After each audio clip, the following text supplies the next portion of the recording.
Got basketball playoffs upon us. Kendrick Perkins in the studio. Putting the lie to the notion that you didn't know where Connecticut was. It's good to see you here. Who said that? Yeah, everyone's saying that. We haven't seen you in years, Perk. It's great to have you. I'm happy to be here. All right, mommy.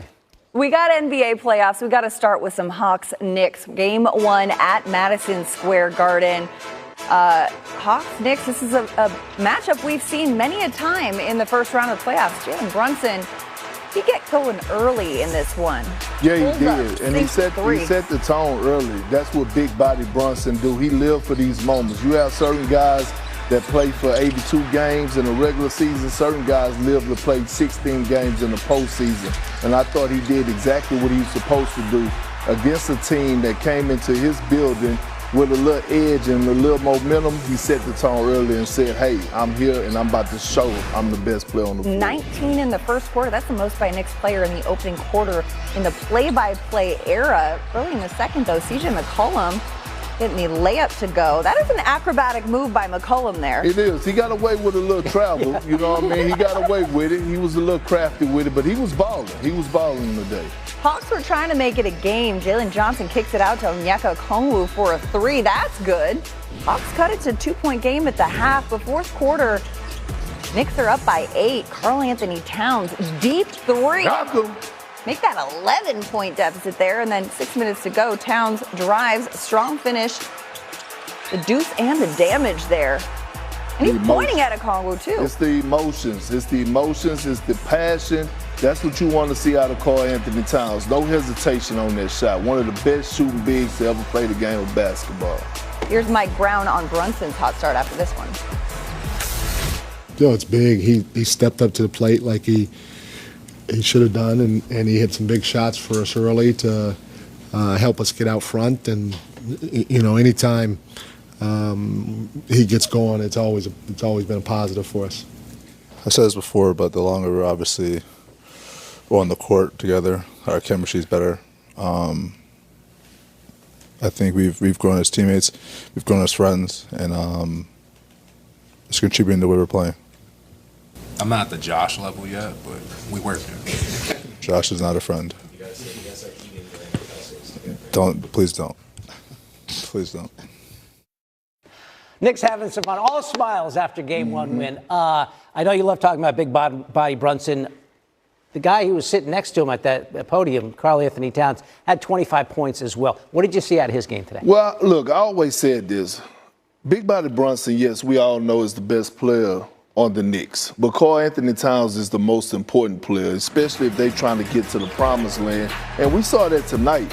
He's the emotional guy. He's a guy that he has to feel love. And what we saw from him was dominance. We saw early in the game they used him as more of as a facilitator. He went to the bench and then he came in and all of a sudden he got into attack mode. And what happens with a guy like Karl-Anthony Towns is that it starts to affect the other end. So once he got a few buckets, then all of a sudden we saw 1 block, then 2 blocks, then 3 blocks. And then he was sliding those puppies on the defensive end, being able to guard smaller guards. Now, we talked about this when we watched the highlight, but Jalen Brunson, hot start, 19 points in the first quarter alone. What do you need to see from Brunson for the rest of this series for the Knicks to advance past the Hawks? Well, I just want to continue to see that balance, right, of him being in attack mode, setting the tone early, but also making sure that other guys get involved, making sure that other guys eat. We know that he's one of the best closers in the game. We know that he lived for this moment.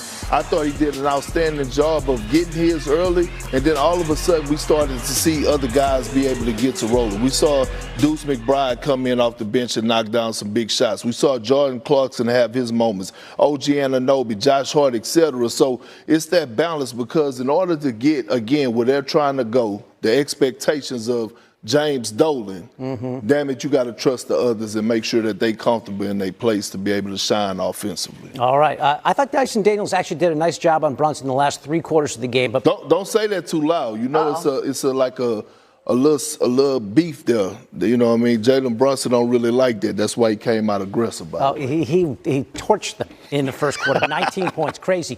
All right. So the Knicks take game 1, game 2 again at the Garden. There was a little bit of a lighter moment post-game in Mike Brown's press conference. A little interruption. Check it out. And so it's a time for us to go back to them. But, we feel whoever phone this is, you need to do a better job of muting when you get a text. Because when you get a text, it interrupts the press conference. And people here don't like when the press conference gets interrupted. So I'd appreciate your help next time, whoever phone this is. Thank you. Well played. I respect the move right there, the levity. Are we all turned off? First of all, I'm good. do not disturb is Thank fully you. on, Okay. right? That's the move. I mean, I keep my phone on silent. We're all in accordance. At one point in time, we used to pay for songs to be our ringtones, and now when's the last time anyone's phone ever rang? Who's the poor guy who has to go up there afterwards and, kind of sheepishly grab that? I'm actually getting a call right now from one of the producers. I'm not picking up, okay? There you go. All right, let's go. Game 1, Timberwolves Nuggets. This is the third time in 4 years they've locked up in the postseason. They know each other well. They don't particularly like each other, but they know each other well. There's Nikola Jokic. He would have himself a game. Early third, Jamal Murray drives and gets it to go. Nuggets up 4. Denver won its last 12 games of the regular season, kept that same energy in this one. Murray led the way with 30. Nuggets up 12 after the foul shot. Then less than a minute later, Jaden McDaniels gets hit in the face by Jokic. McDaniels gets it back, hits the mid-range, and then shoves Jokic in the back. And then Aaron Gordon's going to step in and protect the big fella. I don't know if Jokic needs protection, but Gordon had his teammate back. Energy, Yeah. Hey, the NBA playoffs have begun, right? It's perked, it's testy, it's chippy. That's how it's supposed to be. Thank you. Like, people are not supposed to like each other at this moment. It's Right. supposed to be about the name that's on the front of your jersey, and if it's not, then you're at war with it. All right, fourth quarter now. Anthony Edwards trying to get it going. The triple, he had 22. Shot just 7 of 19, but the Timberwolves cut it to 4, then they cut it to 2. Jokic going at Rudy. Circus move there. And look, that was a big time bucket at a big time play at a big time. You know what I mean? Yeah, big moment there. Yeah. And then Jokic finding Bruce Brown. Garden variety triple-double for Jokic. Denver wins game 1. Not a work of art, but a beautiful win anyway. It was a type of playoff game that you love to win because it was kind of ugly. And you start the game off and you're known for your offense, and we created really good looks, like I said, and then we were up against it right away, and that's a big thing for a road team to come out, punch the home team in the mouth. That's what they did, after we missed shots, and just the reaction to that, staying together, winning a grimy game, it's good. We're going to have games where we shoot the hell out of it and everything looks pretty, and everybody's going to say how good we are.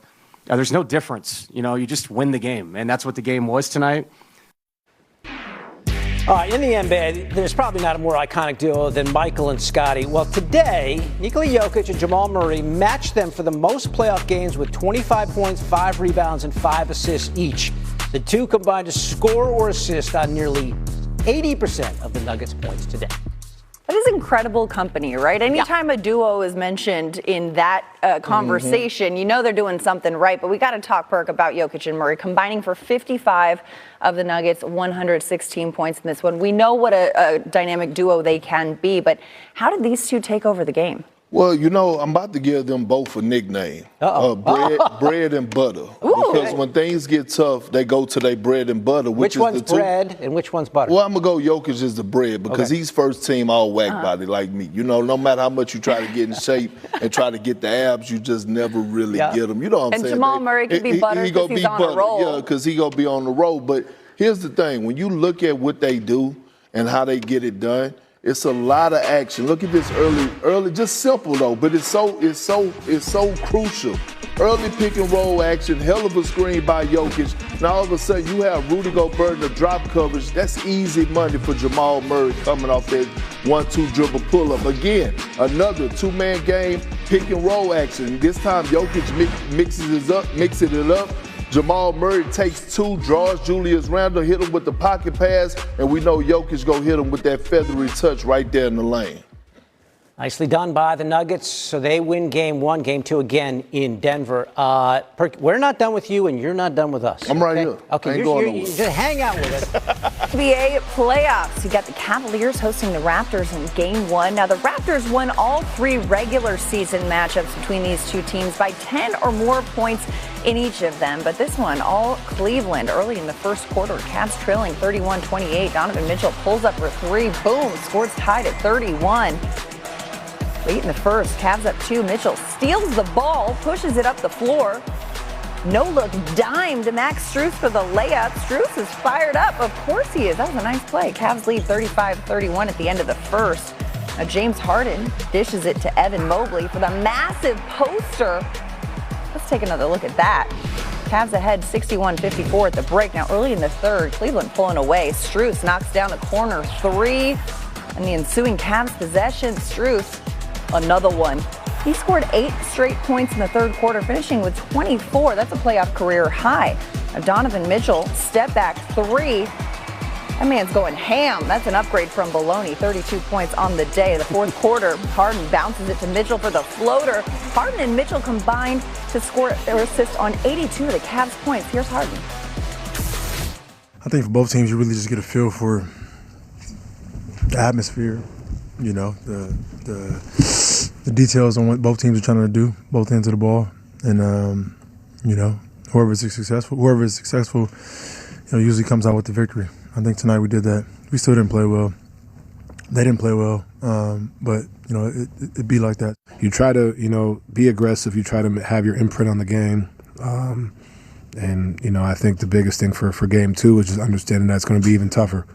It may be grab and hold more. It may be press more. It may be whatever. You know what I mean? Like, you'd be ready for anything. And that's not just this series. It's every series I've been in, just being ready for whatever's. And that's not just me. It's a team thing as well, right? So just being ready for whatever comes, and you watch the film and you try to get better. At the end of the day, me shooting 9 shots is not going to win a basketball game. So just got to figure out ways where I can still be effective while they're doing whatever defense. Back in studio with Big Perk. Perk, when the Cavs traded for James Harden, did you anticipate this kind of a performance on the playoff stage? I did, especially on the offensive end. The one thing that we don't give James Harden enough credit for is he has been one of the best facilitators over the last 3 years. He makes guys around him better when it comes down to, especially big men. When you talk about Evan Mobley and Jared Allen getting easier looks, Donovan Mitchell has never played with a guy like James Harden, right? That's going to take pressure off of him, and you're starting to see it. You see it in his ability to be able to get the one-on-one coverages, because you have to also respect James Harden, his three-point ability and his scoring ability. He's still one of the greatest scorers that we've ever seen in the history of the game. It's going to be a crazy Eastern Conference playoff. I mean, we're one day in here, but you could make a case for several teams coming out of the East. So we'll put a pin in that. Let's talk about what just transpired in Los Angeles. Rockets and Lakers just finishing up Game 1. LA heavy underdogs, despite having home court for the series. Here's a little bit of a news break here. Kevin Durant, we thought he was my GOAT, didn't play because of a bruised knee. We'll talk about that later. Okay. We knew Luka was not going to be there. We knew Austin Reeves was not going to be there. LeBron, a wholesale distributor in this game, had 10 assists in the first half alone. At 41 years, 109 days old, the oldest guy ever with 10 assists in an entire game, much less a half. Close game, though. Lakers up 2 at the break, third quarter. LeBron playing a little bully ball here, Perk. I call it daddy ball. That's what I do to my sons in the driveway when they call me out. I take them straight to that low block and punish them just like that. Do we have any video of that? The crazy thing is the Rockets, no game plan whatsoever. The man had 5 to 6 dribbles and no one came to help, which is ridiculous. Later in the third, here we go. Jayshawn Tate, loose ball foul on Marcus Smart. Tate gets teed up. Take another look. He just kind of yanked him down. You can't do that. No. I mean, but you try to junk up the game when you get your butt kicked. I like junk up the game. We're going to talk about that because J.J. Redick kind of junked up this game and it worked for his squad. Fourth quarter, LeBron stepping into his 3. Lakers up by 13. Next possession, Luke Kennard. You know how good of a shooter he is. Really Kennard dog. I did not have him on my bingo card for tonight. No? And then LeBron. Tough shot. Is he going to? Yeah. Goes to the left and throws it in. That's when you know, okay, this is going to be the Lakers' night. Up 16 at that point. LeBron, one more. Another, look, 5-6 dribbles, no help. Just leave the guy on the island by himself. This is LeBron James we're talking about, and the postseason. 19-8-13 as the Lakers beat the Rockets 107-98, the finals. As I said, the Lakers are the underdogs in the series, maybe not anymore after winning game one at home. When you looked at that game, we had Danny Green on talking about junking it up. J.J. Redick tried to get it a little messy. How did he do that, and how did the Lakers win this one? Well, one, J.J. Redick outcoached Ime Udoka. Let's put that out there first. Number two, one team looked prepared and the other team didn't, and that team was the Lakers. Offensively, we saw the synergy there from the jump. We saw the cutting. We saw the ball movement. We saw every single thing. They had a game plan coming into this game, and they executed it all across the board. It started with LeBron James setting the tone. You could just tell from his emotions. You could tell from his attack mode and him getting guys involved early, especially DeAndre Ayton. I believe like 3 of those assists were to DeAndre Ayton for pocket passes or lobs. All of a sudden, you saw the trust with Marcus Smart being able to be a primary ball handler at times. Then Luke Kennard, he had him an awesome night. Defensively, J.J. Redick had the perfect game plan. The world knows that the Houston Rockets can't hit a bull in the ass with an ironing board. That's how horrible they are shooting the damn basketball. The world knows that. They are one of the worst shooting teams in the league. They couldn't figure it out. So the game plan was, hey, you know what? Let's not turn over the ball, and we go live and die with them taking shots. And guess what? The Lakers came out victorious. I'm still stuck on that visual of a bull and an ironing board, but it's a country thing. I like it. I respect it. Let's talk about Kevin Durant. No KD in this one. He was questionable. He did not play. We got to go back to that deep sigh. You said I'll talk about it later. It is later. What do you make about the way that the Rockets played without Kevin Durant, and are you at all concerned of his availability? Well, one, I got so many things running through my mind. The number one thing is, how is he not available after having so many days off? They wasn't in the play-in tournament. Like, what the hell is really going on? We watching Anthony Edwards at this point of it's the playoffs. We watching Anthony Edwards. He's playing with a hurt knee. We watched Steph Curry in the play-in tournament play with a hurt knee. Now, I'm not sitting up here, and I don't want to question, Kevin Durant and whether or not, he could have played or not. But I am somewhat questioning it. You are questioning? Yeah, I want to know. Okay. I want to know. Like, at this point, like, you got to put your body on the line even more. You got to go get that total raw shot or whatever it is and get your behind out there on that floor. Your team needs you. As you can see, even Kevin Durant at 70% or 60% is a whole lot for this team, especially them offensively. They could not get anything going offensively. They had Reed Shepherd who could create a little bit, but that was they can't shoot. Well, and I got to interrupt you guys too, because one person who might have answers for us, Ime Udoka, is at the podium now. Let's take a listen. The looks were decent. We won a lot of areas and just shot it poorly, honestly. We shoot at 37.5 and 33 from 3, and on the other end they shoot 61% and 52.5 from 3. It's going to be tough to beat, but had opportunities, like dominated the glass, 21 offensive rebounds, 23 second chance points to 6. Won the fast break 11-4, I think basically even with free throws. And we had 27 more shots in them. Just got to convert those. So some was transition, some putbacks off the offensive rebound. I think we had some decent looks from 3 and didn't shoot that well. And especially in the first quarter, they were too comfortable on their end. So it's hard to win with those numbers, shooting-wise. And we did some things good enough to win. You did. It seemed like you didn't go to the zone a lot, even though Luke Kennard seemed like he was pretty hot. Was there any discussion about maybe going into, especially with the way that they were playing inside of the paint and the way that they were shooting from the field? Yeah, we mixed it a little bit there late. I think they had some of their first lineup was their best shooters out there. Hachimura himself, James in the middle of the zone. That makes it tough. Good facilitator there, but just really the off-ball actions. He was way too comfortable early. Had that 11-point first quarter, kind of got them going. Guarded better in the second, but then got loose again in the second half.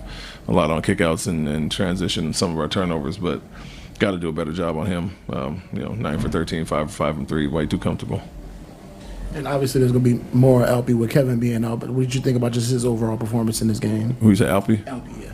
Yeah, I mean, he wasn't at his best. I think, in general, when you look at Reed, 6 for 20, Alpy 6 for 19, Jabari 5 for 14, and I'm in 7 for 18. Obviously, that shows why we shot 37%. I don't think outside of Tari, anybody had a really good shooting night in general. And so, not his best, not our best in general offensively. And, we can take advantage of some things that we didn't do as well tonight. Got a little stagnant at times, hunting our own shots, and that was kind of everybody kind of fell victim to that. All right, let's swing over to J.J. Redick and hear what he has to say after the Game 1 win. JJ, what stood out the most? Just kind of keeping it open. What do you think the biggest reason why you were able to win in the way that you were? Just thought we were really poised as a team. We had a great next play mentality. Wasn't a perfect game. None of these games are going to be perfect. Got contributions from a lot of people in a lot of different ways, and made enough winning plays despite the turnovers and the offensive rebounds. LeBron has said in the past that sometimes Game 1 can be a feel-out game, but tonight was a little bit, on the court, was a little bit more focused, like he kind of understood the moment and what needed to happen. What did you see from him throughout and just kind of leading through the game? Yeah, I mean, he displayed great leadership throughout, and I think, we talked all week, about being connected offensively and trusting the pass, and he led us there in the first half, getting 10 assists, and then was able to make some scoring plays down the stretch.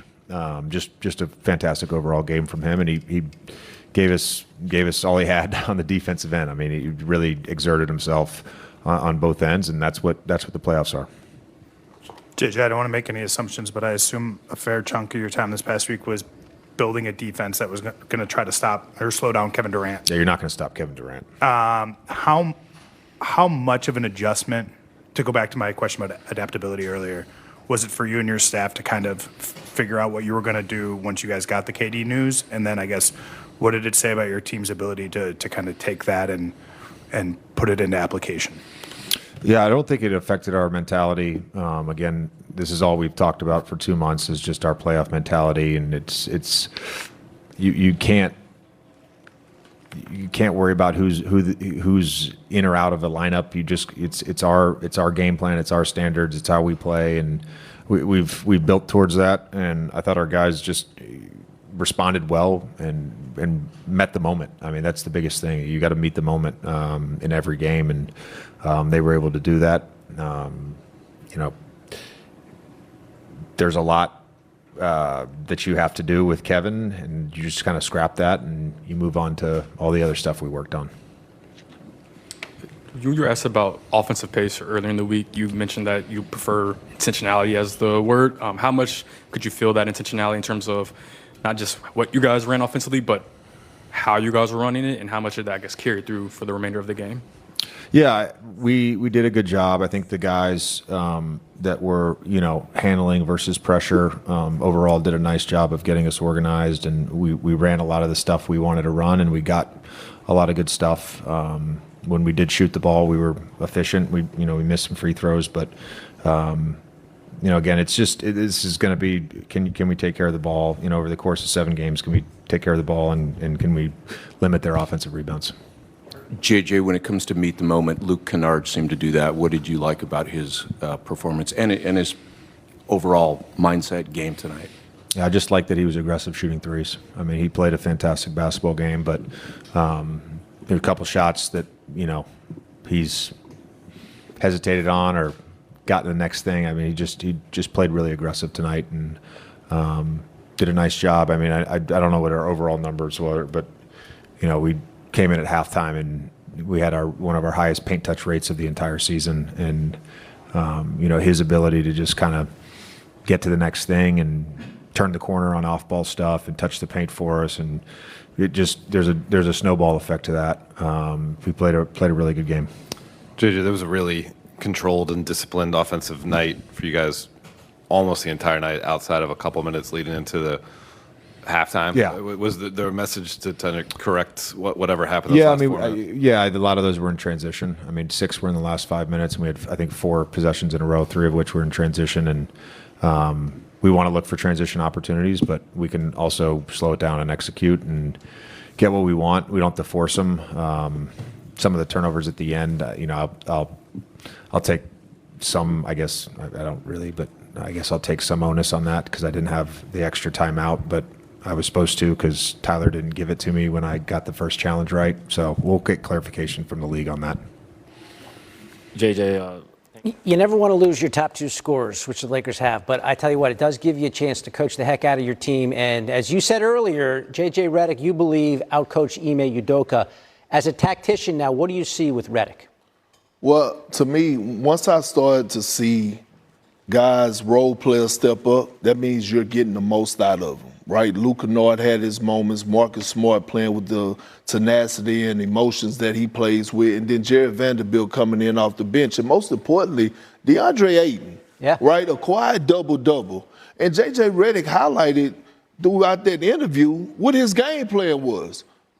Low turnovers and rebound the basketball, right? Because the game plan is going to continue to be, let's see if the Rockets can make shots. They don't believe that the Rockets can make shots. And history tells us, especially in the regular season, they were one of the worst shooting three-point shooting teams in the NBA. They're not going to, unless they get Kevin Durant back, they're not going to respect them, right? This is why KD is so valuable. So the now is, what is Ime Udoka going to do?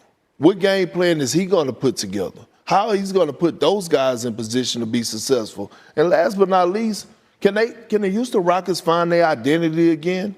Their identity last year was get scrappy, get in your face, pick you up 94 feet defensively, play a physical style of play. I don't see that anymore. I don't see that. I didn't see that not one time throughout the course of that game. Yeah, well, the Lakers take game one of the series. The NBA playoffs just getting started in an eventful way, but we've got more to come. More NBA breaking down. And hey, Eves, you know what he gave me? What, bro? A mink coat, and he called his shoes the Lemon Pepper Stepper. Not the Lemon Pepper And he gave me a nickname called the Percolator. Well, I like that. I like that nickname. Let's talk about this Lakers-Rockets game, though. As we mentioned, no KD for Houston, but no Luka or Reeves for LA. So LeBron and company, what you going to do in game one? Up ahead. How about that? 41 years, 109 days old. LeBron is the oldest player with 10-plus assists in a playoff game in NBA history. Lakers had a 2-point lead at the break.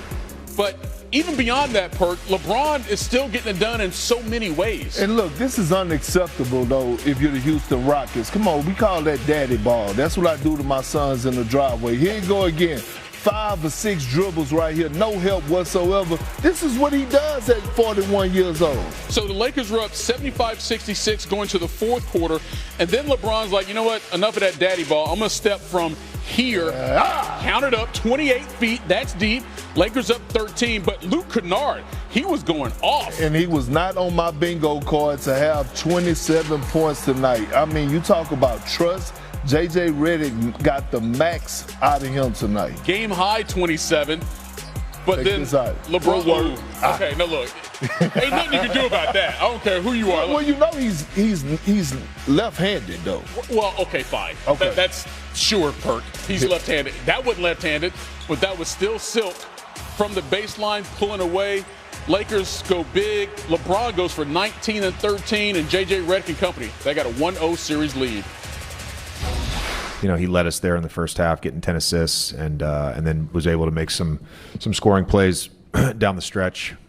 Just a fantastic overall game from him, and he gave us all he had on the defensive end. I mean, he really exerted himself on both ends, and that's what the playoffs are. Well, look, somewhat of a struggle for LeBron in the first round in recent years since winning that title in the bubble. He's 1-3 in the first round after starting his playoff career 14-0 in the opening round, but a game one win is a good start to turn that around, obviously. All right, Perk, so look, we mentioned no KD for the Rockets. Lakers take advantage, but how did LA really control game one? One team was prepared and the other team wasn't. The Lakers were prepared. J.J. Redick outcoached Ime Udoka tonight. Okay. His game plan was in full effect. It looked like a team that had been in the film room, on the floor, studying what they were going to do offensively and defensively. When you look at the synergy that they played with on the offensive end, LeBron setting the tone with the double-digit assists early in the game. 3 or 4 of them was to DeAndre Ayton to build his confidence up. Defensively, they stuck to their principles. Hey, you know what we're gonna do? We know that the Rock is one of the worst shooting three-point shooting teams in the league. We're gonna pack the damn paint and bet that you can't knock down outside shots. And we're gonna value the basketball, not turn over the ball, so y'all can't get in transition. And they did all those things. By the way, the Lakers shot 61% too. Didn't hurt things either in the Game 1 win. We go from L.A. to New York. Hawks and Knicks, Game 1 from MSG. Knicks won 53 games during the regular season, trying to snap a 52-year championship drought. Perk, how would you describe the way Jalen Brunson looked for his early? Well, first of all, his name is Big Body Brunson, especially in these moments. 3-level scorer, man. He understands the moment. He lived for these moments right here. And you could just tell he wasn't waiting on anybody to set the tone. He came out and set the tone early in the first quarter, had that crucial 19 to, put some confidence in his ball team. Most by any Knick in the opening quarter of any playoff game. As for Atlanta, C.J. McCollum was dynamite. Yeah, look, he got away with the travel, but Everybody he still was does. cooking. Yeah, but he was cooking. Yeah, can I have this dance? Oh, come on. Yeah. 26 in all for McCollum, and then closing seconds of the first half, Onyeka Okongwu, one of his 4 threes. One thing he did this season is he expanded his game to knock down 3-point shots. Why couldn't the Hawks stop Karl Anthony Towns in the fourth? Because he's such a hard cover. When you talk about one of the best shooting bigs to ever play the game of basketball, you have to respect his outside shooting. And when you recover and try to build out, he's so skilled. He takes you off the dribble, but he was just feeling it tonight all across the board. 25 points, 8 rebounds. Brunson and the Knicks take game 1, 113-102. The longer we're obviously on the court together, our chemistry is better. I think we've grown as teammates, we've grown as friends, and it's contributing to the way we're playing.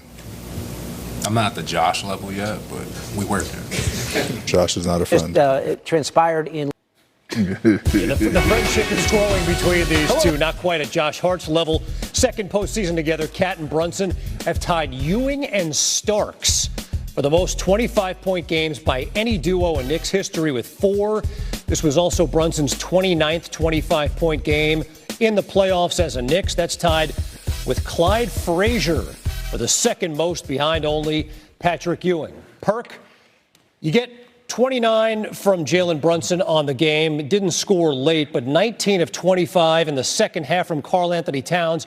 How did those two take over the game late? Well, again, we know Big Body Brunson is the best player on the squad, but Karl Anthony Towns is the most important.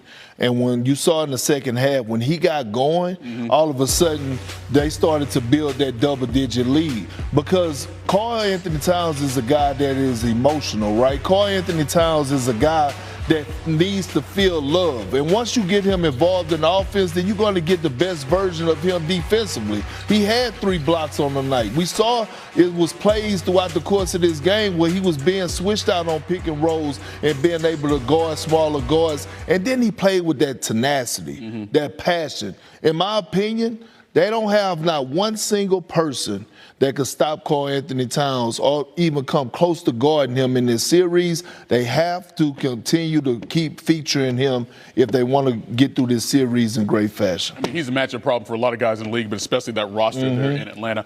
So the percolator, that's what we call you now? Yeah, I like it. I just got to come up with a wrestling move. All right, well, let's take it back to the NBA playoffs. The Nuggets and the Timberwolves trading jumpers for the 3rd time in the last 4 postseasons. There's the Joker, but it was Jamal Murray who was playing the defense like a game of chess in this one. How about that little hezzy into the reverse from the baseline? Nuggets up 4 here in the 3rd against a 9-point game, and then Jamal does that. He had a game-high 30 points, the 20th 30-point playoff game of his career. At the other end, oh, what is going on right there? Jaden McDaniels got hit in the face by Joker. He makes the bucket, then he pushes Joker. He's upset. Aaron Gordon comes in. Like, yo, don't be doing that. Let's show you one more time. Now, whether he got hit in the face or not is fine. Inadvertent could be, but that little push is not going to be accepted. He received a technical. So right before the end of the third, Murray to Joker, little floater. So it was a 12-point lead for Denver going to the fourth. Ant-Man, somewhat of a pedestrian game for him. Works off the screen here, knocks down the triple. Team high 22, 7 of 19 shooting. It made it just a 4-point game, but Joker had the competition paying the price. That bucket and foul over Rudy Gobert. He would knock down the free throw that pushed the lead to 5. And then off the turnover, Joker to Bruce Brown. The 23rd playoff triple-double for Joker, 25, 13, and 11. Denver wins at 116-105. 13th straight win for them dating back to the regular season. But, yo, Ant-Man, what about it?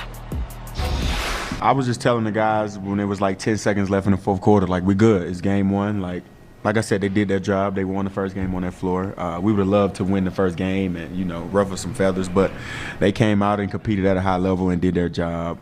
So we should be ready next game to come out here and do what we got to do to get a win. I think you've ever won a series, though, when you've lost game one. So is that, I guess, the next challenge for you in your career here? I never knew that, but I don't really care. Yeah, so it's a long series. It's first to win 4 games, not 1, so it's cool.